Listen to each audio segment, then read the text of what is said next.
Welcome back to the channel, guys. This is VIN 0614, VIN 614. This is a 2016 1H9, which is Nebula Gray Pearl with LA30 red interior. For sale on cars.com with 46,500 miles for $66,000 in South Carolina. And it looks like it also has a few mods on it as well. Production statistics, 157 out of the 2,348 cars for the US 49 were Nebula Gray. That's a one-year only color.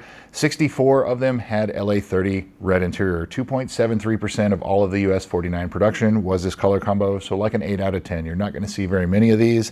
And as I said, it is a one-year only color. It was replaced by Smoky Granite Mica, which is paint code 1GO for 2017 through 2020.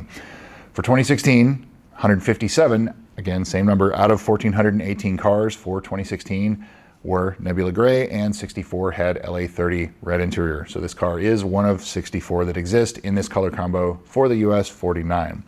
This car was built in December of 2015. Its in service was November 15th of 2016, and it has options Mark Levinson, OW, which is orange calipers, and Comfort and Convenience Package Z2. That is the trunk mat, the cargo net, the wheel locks, the key gloves, things like that. Carfax, Epic VIN, and auto check. My 2024 Carfax shows this as a 3-owner, 1 minor to moderate damage event to the right front and the left rear.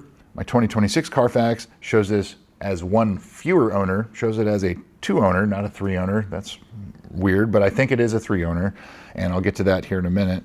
And with the same damage event. Epic VIN shows this as a 2-owner, no accident car. And AutoCheck shows this as a 2-owner, 1 damage event in 2021. And it shows all over the car, and it gives more detail. It says to the left and right sides, the bumper, the grille, the quarter panels, the fenders, like makes it sound like the whole car was repainted. Maybe somebody keyed the car, drove through something, hail damage, does not say, but it is minor to moderate damage all over the car. So if it were me, I would probably bring a paint meter and see if anything on this car has been repainted on any of the metal surfaces. The paint meters won't work on bumpers, but it'll work on all the metallic surfaces. And so that would be something I would bring with me if I'm looking at this car. Previous sales, January of 2016 in Florida, $87,500, and it sold in November of 2016 as a corporate vehicle to an owner in Georgia, but it was not Lexus owned, so somebody probably just put it in their LLC or company name, something like that. And it does show a new title number in June of 2018. The 2024 Carfax shows it as a new owner, but it could be that they moved the car. But the fact that there is a new title number sort of implies that there is a new owner. And it could be something like moving it from maybe the husband's name to the husband and wife's name, or vice versa. Maybe there was a divorce and the title had to be renamed, but there is a new title number. And so that, to me, it looks like an additional owner. But the 2026 Carfax didn't count that as an owner, but it does show the new title and purchase reported. So in my opinion, I think this is a 3-owner car. October of 2021 in Georgia, $65,000 with 17,000 miles. And that was 9 months after all of this damage happened. And it sold to an owner in South Carolina. But it was sold to that owner in October of 2021, but it wasn't registered until January of 2022, about 3 months later. So now here it is in August of 2026, 46,500 miles for $66,000. So now to the photos. The owner states that there is PPF on the front. It has a wrapped hood, a wrapped roof, an Apexi exhaust, a Takeda intake, and all of the stock parts are included. I also see a chrome delete. It has Tom's B-pillar, those pieces right there, and it has the fender vents right there, which I have on this car as well. Those are not inexpensive pieces of vinyl, but they look like carbon fiber. But overall, I can't see a whole lot with the provided photos, so just ask for higher resolution, better photos of this car, because it appears that it's for sale by an individual, not by a dealer. But things I would also look at are, I'm always concerned about cars that have wrapped roofs and hoods, especially with prior damage. And so like what is hiding underneath those? So that would be, for me, I would probably remove those pieces just to see what's hiding under there, and you can always reapply it later. And also how old those wraps are as well. So 7 to 10 years is about the max you want to see on these cars. As far as the price goes, for the mileage, if it needs nothing in this market, somewhere in the upper 50s is where I would put it with 46,500 miles. As far as that moderate damage event, minor to moderate damage event, where it kind of sounds like it affected the entire car, that has me having cause for concern. And as I said earlier, I would bring a paint meter to see what was repainted. This happened 5 years ago, so any paint issues or anything should hopefully have revealed themselves, cracked clear or anything bubbling under the paint, things like that. I would just inspect the exterior of this car very closely and make sure everything is up to snuff, especially for the price that they're asking for this car. So worst case scenario, this whole car could have been repainted. Where you're looking at the auto check, it makes it sound like pretty much every panel has been affected on this car. So definitely have caution when looking at this car. So now to the service history. It looks like this car was well dealer serviced until the current owner acquired it, and then it looks like an independent shop after that. So the first entry of note is November of 2016.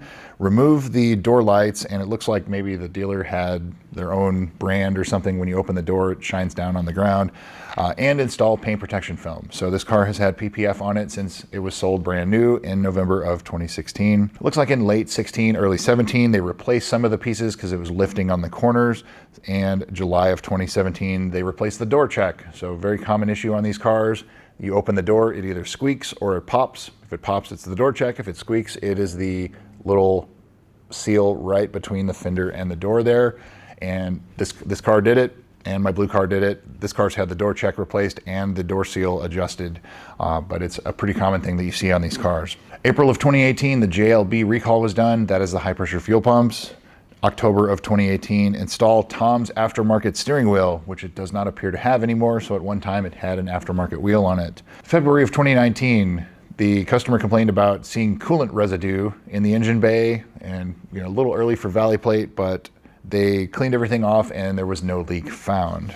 And the last dealer service, April of 2021, an alignment. That's it.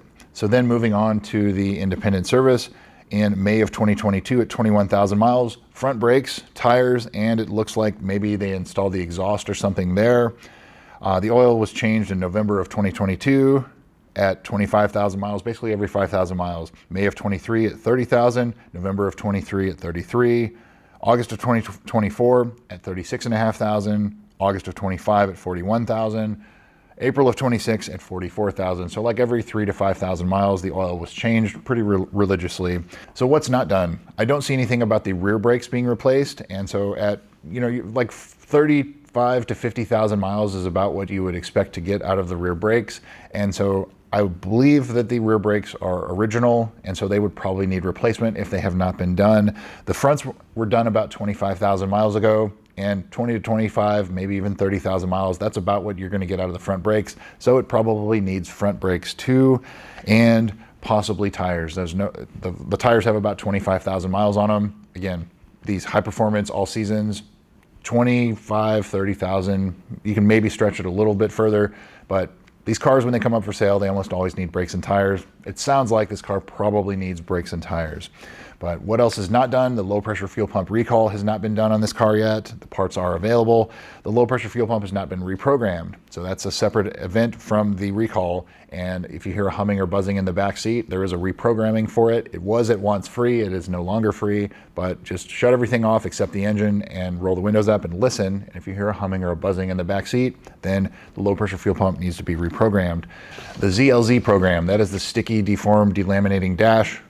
10 years from the in-service date, November 2016, so you have until November of 2026 to get the dash replaced free of charge. The KLG, which is the GPS location reporting incorrectly, that has not been done on this car. Again, it's no longer free. Carbon fiber trim, it's all original. Bring it to a cold climate, it may or may not delaminate. Some of them do, some of them don't, but as far as I can tell, all of the carbon fiber is original. HVAC servo sweep, so set one side to max hot, one side to max cold, make sure the car is fully warmed up.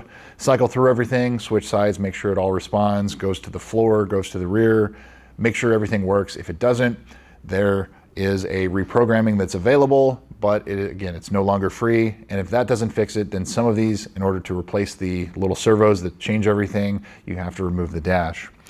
Then I would also look at fluids. I don't see anything about TVD, torque vectoring differential service, or the transmission service. Probably do those. Some people like to stick to 30,000, some people like to stick to 60,000, but whatever it is, it probably needs to be done. Everything in this car is about 10 years old. So that brings me to what I buy this car. At this price and this previous damage event, I would be hesitant at $66,000 to buy this car. Now, if you get it for the right price, you know, it looks like it's fairly well serviced, but it probably needs brakes and tires. That's, you know, not unexpected for these cars, but you know, at the asking price, I would expect it to already have new brakes and new tires. But I would, again, bring a paint meter to go look at this car, make sure everything or what has or has not been repainted. If anything, maybe it was hail damage. Maybe the owner knows some history on the damage. That would be something to look into.